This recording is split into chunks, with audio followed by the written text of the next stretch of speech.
यह श्री तेजस्वी यादव जी का विजन और सोच था। चारा कहाँ चुराया हमने? बड़ा मुश्किल है भाई। खत्म हो गई हो तो तिवारी जी देखिए आपका बड़ा आदर करता हूं, लेकिन अलकतरा चोरी भी हुआ था। जवाब दे दीजिए। डिग्री क्यों नहीं टाइम पर दिला सकते? मैं उस पर आ रहा था। मैं नहीं मैं बिल्कुल उसका जवाब देना चाहता हूं। डिग्री नहीं दिला सकते। अब तिवारी जी हम लोगों को बहुत इंटरेस्टिंग चीज आप सब सुनना चाहते हैं, बताएंगे कि इनके शासनकाल में आज का डिबेट वीडियो आपको बहुत हंसाने वाला है। और हंसाने के साथ एक चीज आप ये गौर करेंगे कि जब देश के मुद्दों पे बात होती है और बीजेपी और कांग्रेस दोनों आमने सामने होते हैं, तो ऑडियंस का जो सवाल होता है वो ज्यादा से ज्यादा कांग्रेस के प्रवक्ता या विपक्षी दल के प्रवक्ता से पूछा जाता है। लेकिन बिहार में ऐसी बात नहीं है। बिहार के संबंध में जब डिबेट होता है तो वह सत्ता पक्ष से भी सवाल पूछा जाता है। और ऐसा नहीं है कि सत्ता पक्ष से ही सिर्फ सवाल पूछा जाता है, विपक्ष भी कटघरे के घेरे में खड़ा रहता है, वह भी अछूता नहीं रहता है। लेकिन सवाल बिहार में सरकार से पूछे जाते हैं। आज भी सरकार से सवाल पूछे जा रहे थे और सरकार से सवाल पूछने के दरमियान अंजना उप कश्यप ने एक मुद्दा उठाया जो मेरा बहुत ही करीबी मुद्दा है। बिहार में जो डिग्री का कोर्स होता है, वो डिग्री कोर्स में कितना समय लगता है, इस मुद्दे को बहुत जोर शोर से अंजना उप कश्यप ने उठाया और इसका जवाब दोनों दलों ने किस प्रकार से दिया है। क्या आप उन दोनों दलों के जवाब से संतुष्ट हैं? इसी को जानने के लिए चलिए देखते हैं ये डिबेट वीडियो। और प्लीज अंत तक बने रहिएगा क्योंकि हमारा डाटा भी तैयार है। वीडियो के बाद फिर इस डाटा पे चर्चा करेंगे। तो चलिए वीडियो को शुरू करते हैं। लेकिन चक्कर क्या है ना कि अब आप लोग भी यही कर रहे हैं। आरजेडी वाले इतना बिजली मुफ्त दे रहे हैं, हम इतना देंगे। देखिए अंजना तो कौन मुंह से दूसरिएगा? वोट चोरी करने वाले हमारी योजनाओं को भी चुरा रहे हैं। यह श्री तेजस्वी यादव जी का विजन और सोच था। चारा कहाँ चुराया हमने? बड़ा मुश्किल है भाई। अभी तो शुरू किया, इनको बेचैनी हो गई। अभी सुनिए ना पहले। अभी बोट चोर बोल देंगे तो और भाग जाएंगे। नेशनल हेराल्ड चोर चुप। देखो बोट चोर, जो चोर होता है वो चोरी गिनाएगा। चलिए आप लोगों की लिस्ट जब खत्म हो गई हो तो तिवारी जी देखिए आपका बड़ा आदर करता हूं, लेकिन अलकतरा चोरी भी हुआ था। जब और एक वर्दी घोटाला भी है बिहार में। रामचंद्र खान आईपीएस थे, वो फंसे थे उसमें सीबीआई में। भूल नहीं गए होंगे, आप ही के जिले में हुआ था। आप लोग मिलकर तो तिवारी जी को बोलने नहीं दे रहे हैं, बहुत गलत बात है। इसलिए डर रहे हैं, वो जान रहे हैं कि बैटिंग करने कौन उतरा है। अभी तो अंजना जी को ये पाठ पढ़ा रहे थे। अभी अंजना जी को पाठ पढ़ा रहे थे ये दोनों जेडीयू बीजेपी वाले। आप नहीं जानती हैं, बताइए। जो दुनिया को बताती हैं उन्हीं को पाठ ये पढ़ा रहे थे। ये दाल काली नहीं, पूरी दाल ही काली है। 20 वर्षों से कुछ किया नहीं। इसमें 20 वर्षों साल थे? इसमें आपके कितने साल थे? हमने बता दिया। जब आपको नीतीश जी बड़े अच्छे लगते थे, चाचा भतीजा। चाचा भतीजा का तो रिश्ता है। चाचा भतीजा जब साथ आए तो 5 लाख नौजवानों को नियुक्ति पत्र, सरकारी नौकरी बांटी गई गांधी मैदान में। 3.5 लाख प्रक्रियाधीन करके आए।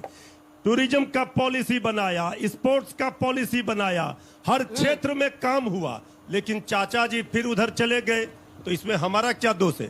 श्री तेजस्वी यादव जी का जो विजन था, जो सोच था, भ्रष्टाचारी इसलिए चले गए। अभी कह रहे थे अस्पताल बनाए, अस्पताल से थे, बहुत बड़ा विजन था। मुश्किल है कम से कम आगे मैं माइक ले लूंगी, मैं सही कह रही हूं। अब देख आपका नाम मृत्युंजय हो गया है क्या? 9वीं फेल देखिए 12th मैन वाले प्लेइंग 11 में आना चाह रहे हैं। वहाँ कहीं बिहार में तो कोई गुंजाइश है नहीं, सरकार में आएंगे। अपना पता नहीं, हम तो सरकार में हैं। 20 वर्षों से काम। हम सरकार में हैं, गड़बड़ा गए क्या आप लोग? अच्छा, नौकरी के बदले में चले जा रहे हैं। क्या विचार है? तिवारी जी को बोलने दीजिए, क्या कर रहे हैं आज आप लोग? अच्छा मृत्युंजय भाई, नौकरी के बदले जमीन का केस किस पर चल रहा है? मिस्टर मिश्रा, हम मिस्टर मिश्रा अकेले भारी हो जाएंगे। हम बोलिए तो ज्यादा तिवारी भारी आवाज, थोड़ा भारी आवाज सुनिए। नहीं, वजन भी भारी है।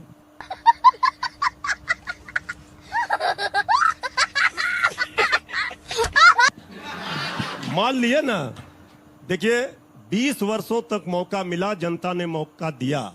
लेकिन 20 वर्षों में इनकी उपलब्धि क्या है? गरीबी में बिहार नंबर 1, पलायन में बिहार नंबर 1, बेरोजगारी में बिहार नंबर 1। विकास किसका हो रहा है? विकास हो रहा है, हर दिन पुल गिर रहे हैं, तो बहाना क्या आता है? चूहा पुल कुतर दिया। जब शराब मिलते हैं थाने में तो करोड़ों लीटर शराब कौन पी जा रहा है? यही है। चूहा। पूछे किसका विकास हो रहा है? अब देखिए, अस्पतालों से आंख लेकर चूहा भाग जा रहा है। भैया 20 वर्षों में क्या काम किया? नीति आयोग का रिपोर्ट हो, हर मानक में बिहार फिसड्डी है। छात्रों को यहाँ शिक्षा ग्रहण करने के लिए बाहर जाना पड़ता है। ये कह रहे हैं हम 1000 रुपया देंगे, 3000 रुपया देंगे। ये तेजस्वी जी का विजन था जब उन्होंने कहा कि हम सामाजिक पेंशन बढ़ा करके 1500 करेंगे, 200 यूनिट बिजली फ्री करेंगे, माई बहन मान योजना में 2500 रुपये देंगे, युवा आयोग बनाएंगे। सरकार जब चुनाव आ गई तो दनादन आदर नीतीश जी तो सामने आ नहीं रहे। अब उनकी क्या हालत है हम कुछ नहीं बोलना चाहते, हमारे लिए सम्मानित है। लेकिन बीजेपी ये सब करवा रही है, दनादन ट्विटर से उनको सोशल मीडिया पर ये जानकारी दे रही है। चुनाव के बाद फिर ये सब जुमला साबित हो जाएगा। उसमें लिखा हुआ है कि चुनाव के बाद 6 महीने के बाद समीक्षा होगी और समीक्षा के बाद ये कहेंगे ये सब जुमला था। अच्छा ठीक है, रेस है, दौड़िए कौन कितना मुफ्त पैसा दे सकता है। फ्रीबीज की जो बात हो रही है उस पे तो अब बहुत ही अजीब सा लगता है। वो बिहार में एक कहावत है, सूप दूध से छन्नी के जिसमें खुद 72 छेद। लेकिन मेरा सवाल अब ये है कि अभी आपने कहा कि विकास हो रहा है बिहार में, लेकिन विकास भी हो रहा है, पैसे भी आ रहे हैं, साथ ही साथ स्पेशल पैकेज भी मिलता है बिहार को। उसके बाद भी बिहार अभी तक पिछड़े राज्यों से उभरा क्यों नहीं? राजस्थान और छत्तीसगढ़ बाद में घोषित हुए लेकिन अब वो उभर गए, लेकिन बिहार अभी भी वही है सर। बात तो सही है। बीमारू राज्यों की वो बात करें, 2-3 सवाल ले लेते हैं, एक साथ जवाब दो। सर मैं दोनों पक्षों से पूछना चाहता हूँ। जैसे पंजाब में 45% से ज़्यादा सर फिजिकल डेफिसिट चला गया है सर, वहाँ पे सर 45% से टैक्स रेवेन्यू जो है केवल मुफ्त की चीज़ें बांटने में यूज़ होती है। आप क्या चाहते हैं, बिहार को भी ऐसा बना देंगे? साथ में एक चीज़ और सर, दोनों पक्ष बोलते हैं वेलफेयर स्टेट। वेलफेयर स्टेट का क्या मतलब होता है? सोर्स ऑफ प्रोटेक्शन को आप कॉमन पीपल को दीजिए, लेकिन आप सोर्स ऑफ प्रोटेक्शन को नहीं देते हैं। आप केवल इतना देते हैं कि वो बस सस्टेन, बस जिंदा हो। लेकिन रेवेन्यू कैसे जनरेट होगा इस पर आपका फोकस नहीं होता। मैम मेरा सवाल बीजेपी के प्रवक्ता से, जैसा आपने कहा कि भागलपुर जिले में इतने हॉस्पिटल बनवाए गए, दिस दैट आपने बहुत कुछ बोला। सर मैं भागलपुर जिले से हूँ और वहाँ एक भी ऐसा कॉलेज आप बता दीजिए जहाँ टाइम पर डिग्री मिलती हो। अरे बाप रे, ये तो धोती खोल रहा है। टाइम पर डिग्री डिग्री छोड़िए, वहाँ पर अस्पताल ऐसे हैं कि लाशों को बिना स्ट्रेचर के खींच के ले जाना पड़ रहा है। तो ये तो माँ को फ्री चावल मिल गए लेकिन उसके बेटे को नौकरी नहीं मिली। आप एक दिन का फ्री दान तो दे सकते हो, लेकिन जब महंगाई और बेरोजगारी आपके चूल्हे की आग बुझाएगी तब क्या?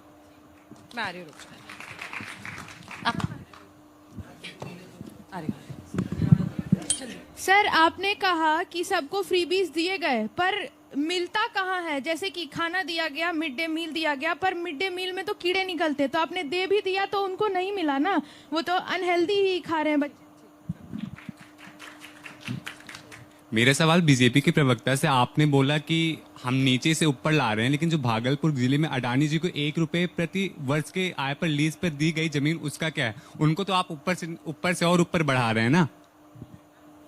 बिहार जहां से हमने इनहेरिट किया था उस वक्त बिहार की ग्रोथ रेट थी मात्र 1.2%। बिहार सबसे नीचे था, सबसे पिछड़ा था, हर पायदान में पिछड़ा। नीतीश कुमार और एनडीए का चैलेंज था कि बिहार को हम पहले एक लेवल पे लाएं। पिछले 10 साल से लगातार ग्रोथ रेट बिहार का डबल डिजिट में रहा है, जो कि देश का रिकॉर्ड है। और आज बिहार उस ऑप्टिमम लेवल पे आया है जहां से हम छलांग लगा सकते हैं। तो निश्चित तौर पे अगले 5 साल में विकास के लिए बिहार छलांग लगाने वाला है। So beautiful, so elegant, just employment की आप लोग बात कर रहे हैं तो मैं बता दूं पिछले एक वर्षों में रिकॉर्ड 28 लाख रोजगार दिए गए हैं, जिसमें 9 लाख सरकारी नौकरियां, बाकी रोजगार सृजित किया गया है। आज के डेट में क्रेडिट कार्ड योजना के तहत जितने लाभार्थी हैं, दलित महिलाओं को बिहार पहला राज्य है जहां पे दलित और अति पिछड़ों को 10 लाख का ऋण दिया जा रहा है रोजगार शुरू करने के लिए। उसमें 5 लाख लौटाना नहीं है, ये किसी राज्य ने नहीं किया है। अब आते हैं फ्रीबीज पे। फ्रीबीज आदमी तब देता है जिसको, एक तो इनाम गलत है फ्रीबीज। हम वेलफेयर स्टेट बोलते हैं, अगर हम तो अपने जनता को कुछ दे रहे हैं तो हम अपनी इकोनॉमी का ख्याल रख रहे हैं कि हमारे राज्य का खजाना खाली ना हो। 45% आपने बताया भी कि पंजाब का उनसे अपने जीडीपी पे लोन ले लिया है। बिहार इतना करने के बावजूद अभी भी 36.2% पे है। ये हमारे ये हमारी इकोनॉमिक मैनेजमेंट का कमाल है। बिहार जैसा स्टेट जिसमें कोई इंडस्ट्री नहीं थी, कुछ नहीं थी, और उसके बाद एक सवाल जिसको आप डक कर रहे हैं बार बार, वो सवाल मैं वापस लाना चाहती हूँ। एक कमाल कर दीजिए बस, टाइम पे डिग्री मिल जाए बिहार में। बिल्कुल सही कह रहे हैं आप अंजना जी। ताकि यूनिवर्सिटी में बच्चे पढ़ पाए वहां पर, और पलायन करके दूसरी जगहों पर पढ़ना नहीं पड़े, वहां से निकल के लोग देश में शीर्ष जगहों पर पहुंचे। एक डिग्री नहीं दिला सकते आप लोग टाइम पर? नहीं, आप बिल्कुल सही बात कह रही है। मैं इसमें कुछ आपको फैक्ट देता हूं जो सुधार हुए हैं। 7 मेडिकल कॉलेज थे 2005 में बिहार में, आज की डेट में 24 मेडिकल कॉलेज हैं। डिग्री टाइम पे मेडिकल कॉलेज की मिल रही है। दिल्ली जनरल ग्रेजुएशन का जो लैग पीरियड था, हमने जब इनहेरिट किया 5.5 साल था, आज वो घट के 4 साल आया। हमारा प्रयास है कि लगातार स्कोर हम इंप्रूव करें। आप जानती हैं कॉम्प्लेक्स सिचुएशन होता है, governor, chancellor and state education, तीनों को मिला के व्यवस्था पटरी पे आ रही है। मैं नहीं कह रहा हूं कि हमारे हाथ में कोई जादू की छड़ी ऐसे घुमाया हमने ठीक कर दिया। चूहा तो पकड़े 20 साल में अब डिग्री का बात रेडी ना करें, या 9वीं फेल से डिग्री उड़ने के बाद हम नहीं चूहा तो पकड़ नहीं पा रहे हैं, डिग्री दिलाइए। अरे आपका विजन डिग्री के बारे में तो उतना ही है कि मुख्यमंत्री के बेटे होकर जो 9वीं फेल हो गया, उसका क्या डिग्री है?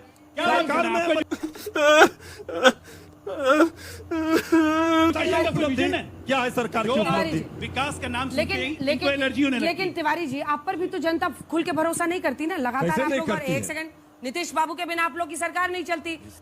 बात तो सही है। जिसको देखो वही नीतीश बाबू पसंद है। जैसे नीतीश बाबू इधर देखिए, वाह नीतीश बाबू, इधर मुड़े, वाह नीतीश बाबू। नहीं। सारे हीरे मोती उन्हीं में जड़े हुए। अरे मेरे सवाल का जवाब दीजिए। हम है तब ना जनता पर भरोसा किया, तब ना सबसे बड़ी पार्टी है। 2015 में भी सबसे बड़ी पार्टी थे। जिस पार्टी पर चारा चोरी का आरोप, जिसको आप आज तक हटा नहीं पाए, गजब बेइज्जती है। आरोप नहीं, सजा याफ्ता है। आरोप नहीं है, सजा याफ्ता है 5 केस में। देखिए अंजना जी, और जमीन के बदले नौकरी। सुनिए, तेजू चोर भ्रष्टाचार पर ज्ञान दीजिएगा। ले, आपको कोई नहीं ज्ञान दे सकता। ऐसा भ्रष्टाचार तो लोगों ने देखा। रात भर जब जांच करने के लिए एजेंसियां आई तो रात भर नोट जला रहे थे, नाला जाम कर दिया, करोड़ों नोट जला करके। ये भ्रष्टाचार पर ज्ञान देंगे। कौन? आपके बिहार सरकार के अधिकारी। आप भूल गए कौन? अरे अधिकारी सरकार के आपके लालू यादव कन्विक्टेड होकर नोटिस के चक्कर में गए। ग्रामीण विभाग के अधिकारियों अपने मौसेरे भाई से जमीन के नौकरी चलाते रहे। झंगरू यादव कौन था? आपके पास अगर इनको हराना है तो आप पर भरोसा जगना चाहिए ना। तो चारा नहीं है राजनीति लड़ाई लड़ने का। अभी भी तो चारा चिल्लाते हैं। अभी भी चारा चाहिए। पूरा तो घोटाला कर लिया, पूरा कफन चोरी कर लिया, अब कुछ बचा है? अब क्या किस मुंह से घोटाले पर बात कर रहे हैं आप? देखिए, एक सोच है कि आखिर एक राज्य को विकसित पायदान पे कैसे खड़ा करें। लालू जी 15 साल सरकार चलाए कांग्रेस के साथ में। देश में आईटी उद्योग हर राज्य में बढ़ रहा था। लालू जी का स्टेटमेंट चेक करिएगा, आईटी फाईटी क्या होता है। वो चरवाहा विद्यालय खोलने में लगे हुए थे। बिहार का गली गांव सब जाति संघर्ष में। पूछे रोड बना दीजिएगा लालू जी, वोट किसको देगा? मशीन का वोट किसको देगा? तो आप ही को देंगे। तो रोड बना देंगे तो पुलिस जल्दी आ जाएगा, तुम लोग गांव में गांजा का खेती करता है। ये लालू जी का सोच था। उस सोच से बिहार को नीतीश कुमार जी ने जितनी मेहनत से निकाला है ना, स्वर्णाक्षरों में लिखा जाएगा उनका नाम कि देश में पहली बार महिलाएं 29%। पटना चले जाइए, सड़कों पे महिलाएं मिलेंगी, पुलिस में, कॉलेज चले जाइए, जुडिशियरी चले जाइए, किसी सरकारी दफ्तर चले जाइए, 35% आरक्षण देकर महिलाओं को जो सामने लाया है ना, बिहार 10 साल बाद दुनिया में नाम कमाएगा। बिहार का ग्रोथ रेट हमेशा देश में सर्वश्रेष्ठ रहा है। 20 साल निकल गए। एक बच्ची ने पूछा है डिग्री के बारे में, मैं आपको बताता हूँ। 20 साल निकल गए सर, 10 साल और चाहिए। आप जवाब दे दीजिए, डिग्री क्यों नहीं टाइम पर दिला सकते? मैं उस पर आ रहा था। मैं नहीं, मैं बिल्कुल उसका जवाब देना चाहता हूं। डिग्री नहीं दिला सकते। अंजना जी के लिए बजनी चाहिए। अंजना जी ने बहुत बेबाकी के साथ आपके लिए जीवन सफल हो गया। आज कांग्रेस पार्टी ने सर्टिफिकेट दे दिया, अपना सर्टिफिकेट अपनी जेब में रखिए। गजब बेइज्जती है। बोलने दीजिए। जिस विश्वविद्यालय को सर्टिफिकेट की नहीं है, बात बिहार के भविष्य अपना सर्टिफिकेट अपनी जेब में रखिए। जवाब दीजिए, डिग्री क्यों नहीं मिलता? डिग्री को लेकर के बिहार का जो विश्वविद्यालय कल्चर है वो डीयू के जैसा नहीं है। अलग अलग गांव में कॉलेज है। वो क्या होता है, बाढ़ आता है वो हड़ताल करने चले आते हैं, परीक्षा का डेट बढ़ाओ। 5 साल लग गया इसी चीज में। अलग अलग विश्वविद्यालय में यह है, लेकिन मेडिकल कॉलेज बिहार के हर जिले में है। खुद फर्जी है तो ये दूसरे का डिग्री क्या कर रहे हैं आप? क्या कर रहे हैं आप? बोल रहे हैं अभी मजा आएगा ना भिड़ो। अब तिवारी जी, हम लोगों को बहुत इंटरेस्टिंग चीज आप सब सुनना चाहते हैं, बताएंगे कि इनके शासनकाल में कितने साल में डिग्री मिलती थी? देखिए अंजना जी, बताएंगे, अभी ताली बजाइएगा। हम बता रहे हैं सच से। हमारे शासन काल में हमारे शासन काल में जितना विश्वविद्यालय बना है वही विश्वविद्यालय आज भी है। ये जवाब मिला? जवाब मिला? जवाब मिला? अभी नहीं मिला कह रहे हैं। नहीं मिला कह रहे हैं। हमारे शासन काल में 3 से 4 वर्षों में डिग्रियां मिल जाती थी। अबे साले, अबे साले। क्या क्या क्या क्या डिग्री लेकर आए, 4 वर्षों में डिग्री हम लोगों ने देखा है वो दौर। 6 साल सोच समझ के डिग्री बोलिए। आपने वहाँ नहीं लिया, खुद भी वहाँ से भाग गए थे आप। तो वहाँ डिग्री नहीं लिया आपने। आरजेडी के प्रवक्ता कह रहे हैं कि उनके शासनकाल में 3 साल में डिग्री की सर्टिफिकेट मिल जाती थी। मेरे घर में एक डिग्री की सर्टिफिकेट पड़ी हुई है जो 6 साल में मिली है, और मैं कह रहा हूँ पड़ी हुई है। ये पड़ी हुई मैं इसलिए कह रहा हूँ क्योंकि जब तक उनकी डिग्री प्राप्त होती, उन्हें डिग्री मिलती, तब तक वो व्यक्ति अपने रास्ते से भटक चुके थे। वो भूल चुके थे कि उन्हें बीपीएससी की तैयारी करनी है या सरकारी नौकरी प्राप्त करनी है। बस एक जनरल जैसे तैसे रास्ते पे वो निकल चुके थे, और जब डिग्री आई तो बस हाथ में लेकर के देख करके उसको जो बक्सा में रखे, तो शायद अभी भी उसी तरह वहाँ पड़ा हुआ है। मैं वहाँ की सरकार से गुजारिश करना चाहता हूँ कि इस पर विशेष रूप से ध्यान दिया जाए, क्योंकि प्रत्येक गार्जियन, प्रत्येक व्यक्ति अपने बच्चों को बाहर भेजकर पढ़ाने में सक्षम नहीं होता है। इसलिए जब तक अपने राज्य में उसका शिक्षा व्यवस्था दुरुस्त नहीं होगा, तब तक वहाँ पर शिक्षा में सुधार नहीं हो सकता। या मैं स्पेशल वहाँ की चाहे जिसकी भी सरकार हो, उससे मैं ये रिक्वेस्ट कर रहा हूँ। चलिए अब आते हैं, कुछ मैंने आपके लिए डाटा रखा है, उस डाटे को देख लेते हैं। अक्सर बात होती है, बिहार की बात करें तो सरकारी नौकरी की बात होती है। तो चलिए अब देखते हैं कि लालू राबड़ी के शासनकाल में और नीतीश कुमार के शासनकाल में कितने लोगों को सरकारी नौकरी मिली है। तो चलिए सबसे पहले देखते हैं लालू राबड़ी के शासनकाल का। लालू राबड़ी का शासनकाल 1990 से लेकर के 2005 तक रहा। ठीक है, 1991 की जनगणना के अनुसार बिहार की जनसंख्या थी 832 करोड़, और 2001 की जनगणना के अनुसार थी 8.29 करोड़। इस समय क्या हुआ कि झारखंड बिहार से अलग हो गया, जिसकी वजह से जनसंख्या घट गई। तो ये दोनों साल का अगर मिला करके एक एवरेज हम निकालेंगे तो 8.5 करोड़ इनके शासनकाल में बिहार की जनसंख्या थी। और इन्होंने सरकारी नौकरी जो दिया वो लगभग 5 लाख लोगों को सरकारी नौकरी दिया। और अगर इसका परसेंटेज निकालेंगे जनसंख्या के हिसाब से, तो लालू राबड़ी के शासनकाल में 0.6% लोगों को सरकारी नौकरी दी गई।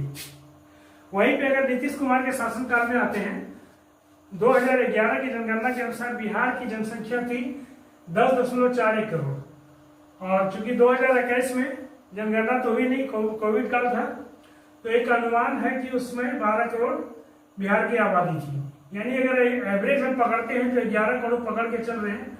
और नीतीश कुमार ने अपने शासनकाल में नौकरी दी 4.5 लाख से 5 लाख लोगों को नौकरी दी है। और इसमें एक चीज खास तौर से मैं ऐड कर दूं कि नीतीश कुमार के शासनकाल में बहुत बड़ा संख्या यह भी है जो कि संविदा पे नियुक्त में है, और इनका अगर परसेंटेज देखेंगे तो 0.5% है। यानी कि लालू यादव का शासनकाल 0.1% ज्यादा लोगों को नौकरी, सरकारी नौकरी दिया है। और लालू यादव के समय में संविदा पर नियुक्ति की कोई बात नहीं थी, इसलिए संविदा पर उनके शासनकाल में हुआ नहीं। संविदा पे नियुक्ति हुई है नीतीश कुमार के शासनकाल में। अब एक और आंकड़ा आपके पास रखने जा रहा हूं, जो आंकड़ा सबसे ज्यादा अहम है। चाहे शिक्षा हो, चाहे स्वास्थ्य हो, चाहे डिग्री हो, या किसी भी प्रकार का जो भी मुद्दा हो, उनसे उन सबों में सबसे बड़ा है। अब क्या है वो, चलिए देखते हैं। बात है कि 1990 और 2005 का शासनकाल लालू राबड़ी का शासनकाल था। इस दौर में बिहार में नक्सलवाद अपने चरम सीमा पे था। लालू यादव और राबड़ी देवी के शासनकाल में बिहार नक्सली हिंसा के मामले में बहुत आगे चल रहा था। ये बहुत बड़ा डाटा मैं आपके सामने रखने जा रहा हूँ। आधिकारिक और थिंक टैंक के रिकॉर्ड के अनुसार 1990-2005 में लगभग 3000 से अधिक लोगों की मौत नक्सली हिंसा में हुई थी। 1990 से 2005 के बीच में बिहार में 3000 से ज्यादा लोगों की मौत नक्सली हिंसा में हुई थी। इनमें कौन कौन लोग थे? इनमें आम नागरिक थे, पुलिस था, सुरक्षा बल और नक्सली संगठन के जुड़े सदस्य थे। चलिए अब देखते हैं नीतीश काल में नक्सली हिंसा की क्या स्थिति थी। कि जब नीतीश कुमार शासन में आए, बिहार के शासन में आए, तो नक्सली हिंसा जिस प्रकार से पहले से चली आ रही थी उसी प्रकार से यहाँ भी चली। लगभग 5 साल तक उसी प्रकार से हिंसा चली। और इस दरमियान में 2005 से लेकर के 2020 के बीच में करीब 1500 से 1800 मौतें नक्सली घटनाओं में दर्ज की गई हैं। यानी कि नीतीश कुमार के शासनकाल में 15 साल को अगर पकड़ते हैं 2005 से लेकर के 2020 तक 1500 से 1800 मौतें हुई नक्सली हिंसा में। 2010 के बाद विशेष रूप से ऑपरेशन ग्रीन हंट और बेहतर पुलिसिंग से हिंसा में कमी आई और यही 2010 के बाद बिहार में नक्सली हिंसा में कमी आना शुरू हो गया। इसके दो कारण था, एक पहला ऑपरेशन ग्रीन हंट चला और दूसरा बेहतर पुलिसिंग की वजह से नक्सली हिंसा में कमी आना शुरू हो गया। 2018 से 20 तक आते आते बिहार में नक्सल हिंसा बहुत घट गई और जब तक 2018 के बाद से लेकर के 20 तक बिहार में नक्सली हिंसा बहुत घट गई। अब टोटल अगर हम इसका तुलनात्मक अध्ययन करते हैं, तुलनात्मक रूप से देखते हैं तो लालू यादव के शासनकाल में 3000 लोग मरे और नीतीश कुमार के शासनकाल में 1500 से 1800 लोग मरे, मतलब इनके शासनकाल से आधा। तो मैं यहाँ यह बात कहना चाहता हूँ कि आपको नौकरी चाहिए, स्वास्थ्य चाहिए, शिक्षा चाहिए, ये सारी सुविधाएं आप तभी ले सकते हैं जब आप जिंदा रहेंगे। अपने विचार कमेंट बॉक्स में लिखिएगा, वीडियो को लाइक कीजिएगा, दोस्तों को शेयर कीजिएगा, प्लीज चैनल को सब्सक्राइब कर लीजिएगा। मिलते हैं फिर से नए वीडियो में एक नए मुद्दे के साथ, लेते हैं आपसे विदा। धन्यवाद। और हाँ, आखिरी चलते चलते मैं एक बात और आपसे रिक्वेस्ट करना चाहता हूँ, जब आप वीडियो को लाइक करते हैं ना तो फिर मुझे ऐसे डाटा को लाने में, ऐसे डाटा को खोजने में प्रोत्साहन मिलता है और जब आपका एक लाइक होता है ये पूरे जोश और खरोश के साथ ये डाटा खोजता हूँ और आपके सामने लाता हूँ। इसलिए प्लीज वीडियो को लाइक करना नहीं भूलिएगा और चैनल को सब्सक्राइब कर लीजिएगा। धन्यवाद। जय हिंद, वंदे मातरम।